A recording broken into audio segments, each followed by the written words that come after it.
Somebody help my son! Help. Please, somebody help my son. Those were the words that shattered the silence of a quiet night in a peaceful neighborhood, the kind of place where nothing ever happens. Until that night. Sarah Reynolds had no idea that her desperate cry would soon travel through screens, through hearts, and across miles, reaching a group of strangers who would change everything she believed about people and about heroes. Welcome to Rising Voices, where every story carries truth, pain, and the kind of courage that changes lives. Before we continue, please subscribe, like, and share this story with your family and friends. And don't forget to turn on your notifications so you never miss a story that moves your soul. Now sit back and listen closely because this one will stay with you forever. Sarah Reynolds was losing her son. Her 12-year-old boy, Kevin, was slipping away right before her eyes. He used to be a ball of energy, bright-eyed, full of curiosity, always talking about dinosaurs and space, and how one day he'd build rockets that touched the stars. But everything changed the day his father, her husband, died suddenly of a heart attack at just 41 years old. That day, the light in Kevin's eyes went out. The laughter in their home turned into silence, and silence became the sound of grief. He barely spoke anymore. He stopped going to swim practice, something he used to love more than anything in the world. Sarah would find him sitting alone, staring at nothing, his eyes empty. Then came the nightmares. He'd wake up in the middle of the night, screaming, trembling, drenched in sweat. She'd rush to his room and hold him, whispering that everything was okay, but it wasn't. Because mothers know. Mothers always know when something is terribly wrong. One night, she found him hiding in his closet at 3 a.m., his knees pulled tight to his chest, his face was pale, his hands shaking. "Kevin," she whispered, "please tell me what's happening." He looked up at her, his voice small, almost breaking. "He's watching me, Mom?" Those 3 words froze her blood. She didn't know what he meant, but she knew fear when she saw it. The next morning, her hands trembled as she went through his phone, praying she was wrong. But the truth hit harder than she ever imagined. There they were, dozens of messages, dark, threatening, from someone she recognized. Kevin's former swim coach, the same man who had been quietly fired months earlier, the same man who still lived just 10 minutes away in the blue house on Maple Street. He'd been following Kevin to the store, to the park, even to school, always watching, always smiling, making sure Kevin knew he wasn't safe.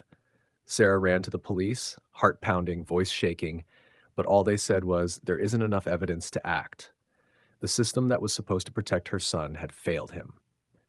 That night, Sarah sat on the floor beside Kevin's bed while he slept, holding his hand and praying for something, anything, to help her protect her child. And at 2 a.m., with tears running down her face, she opened Facebook and typed a message that would change everything. Opened. "I need help for my son. The system has failed him. I don't know where else to turn." She hit post, not knowing that 100 hearts were about to answer her cry. The next morning started like any other, until the first motorcycle thundered down their quiet street at exactly 9:17. The sound was so loud it made the windows shake. Then came another and another. Within 5 minutes, the whole street was filled with the deafening rumble of engines. Sarah froze. Kevin ran to her side, eyes wide with fear. "Mom, what's happening?" She didn't know. She peeked through the curtain, and what she saw made her breath catch. Dozens of bikers were parking their Harleys along the street, their leather vests glinting in the morning sun. One of them, a huge man with a silver beard, stepped off his black bike and walked slowly toward their porch. Sarah's hand shook as she opened the door. "Mrs. Reynolds," the man said in a deep but gentle voice, "I'm Diesel, president of the North Valley chapter." Sarah's voice quivered. How do you know my name?" Diesel gave a small smile. "Your post about your son traveled fast. People who care about kids, we pay attention. The man bothering your boy, he lives in a blue house on Maple Street, right?" Sarah's heart skipped. "How could you possibly know that?" Diesel looked at her calmly. "Let's just say our community has eyes and ears everywhere, and when a child's in danger, we listen." Behind him stood 50 bikers, and more were still arriving. The roar of engines filled the air like thunder, but the energy wasn't violent. It was protective, powerful. A police car rolled by slowly. The officer inside nodded at Diesel, and Diesel nodded back. Sarah stared in confusion. Officer Chen knows why we're here, Diesel explained softly. His daughter was in your son's swim class. That was when it hit Sarah. There were other victims, other children, other families who'd been scared into silence. Tears filled her eyes. Why would you do this for us? You don't even know us. Diesel's voice dropped low. Because some of us know exactly what it feels like to be a scared kid with nobody standing up for you. A woman biker walked up holding a small box. Inside was a child-sized leather vest. On the back, one patch, protected. Diesel knelt down in front of Kevin and smiled gently. This means you've got friends now, kid. Lots and lots of friends. If your mom says it's okay, we brought a bike with a sidecar for you to ride with us. Kevin's eyes lit up for the first time in months. Can I, Mom? Sarah looked at him, and for a moment she saw her son again. The boy who used to laugh, the boy who used to dream. Her voice cracked. Yes, baby, you can. What happened next would become a story the whole town would never forget. Over 100 motorcycles rolled through the streets, their engines roaring like an army of angels. Kevin sat proudly in the sidecar beside Diesel, wearing his new vest that read protected. They passed the school.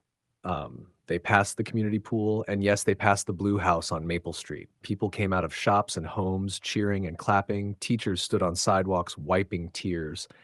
Even police escorted them, lights flashing. The message was clear. This boy is not alone anymore. The ride ended at a park where the bikers had set up a massive cookout for everyone. Families, kids, teachers. Kevin laughed for the first time in months, surrounded by friends. The same friends who had once avoided him now wanted to sit beside him. Sarah watched from a distance, tears falling freely. Diesel walked up beside her, quiet, hands in his pockets. I still don't understand why you did all this, she said softly. Diesel stared at the children playing in the grass. My little sister was 15 when her swim coach started saying things that made her uncomfortable. She told our parents. They told the school. The school said they'd look into it. She quit swimming, had nightmares for years. That was 30 years ago, and she still doesn't trust easily. Some things you can't fix in the past, but you can fix them going forward. He turned to Sarah. Your husband served in the army, didn't he? She blinked. Yes, 2 tours in Afghanistan. But how did you? Diesel nodded toward his bikers. Half our chapter are veterans. Your husband would have protected his son if he were here. We're just standing in his place. Sarah covered her mouth as tears streamed down. 3 weeks later, the former coach was arrested after 3 more families came forward. The blue house on Maple Street was searched. Justice was finally served.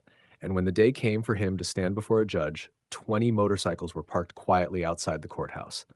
They didn't say a word. They didn't have to. After the hearing, Kevin ran to Diesel and threw his arms around him. The tough biker's face softened, his eyes glistening. He hugged the boy back, holding him tight.